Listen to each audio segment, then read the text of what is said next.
ঈদের দিনের আমল ও সুন্নাহ সমূহ জানতে চাই। ঈদের দিনে আমল সুন্নাহ সম্পর্কে অনেক আলোচনা করছি। সকাল সকাল ঘুম থেকে উঠা, ফজরের নামাজ জামাতে পড়া, মেসওয়াক করা, গোসল করা, পবিত্রতা অর্জন করা, পরিপাটি সুন্দর জামা কাপড় পরা, এরপরে তাকবীর বলতে বলতে ঈদগাহে যাওয়া, ঈদের নামাজ পড়ে এসে কুরবানি করা। এটা কুরবানির ঈদ যেহেতু বলতেছি। আর কুরবানির ঈদের দিন আরেকটা গুরুত্বপূর্ণ সুন্নাহ হলো রাসূল সাল্লাল্লাহু আলাইহি ওয়াসাল্লাম কুরবানির ঈদের দিন সকালে কিছু খাইতেন না, না খাইয়ে ঈদগাহে যাইতেন।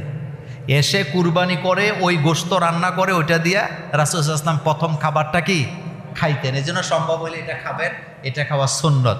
এরপরে তাকবীর বলা, আল্লাহু আকবার, আল্লাহু আকবার, লা ইলাহা ইল্লাল্লাহ, আল্লাহু আকবার, আল্লাহু আকবার, ওয়ালিল্লাহিল হামদ। এরপরে ঈদের দিন গোশত আপনি 3 ভাগ, যেটা আমরা বলি সমান সমান, এটা জরুরি না, কিন্তু 3 ভাগ করবেন, নিজের জন্য রাখবেন, আত্মীয় স্বজনকে দিবেন, গরিব মিসকিনকে দিবেন, আত্মীয় স্বজনকে খাওয়াবেন। আল্লাহ পাক আমাদেরকে তৌফিক দান করুক, আমরা বলি আমিন।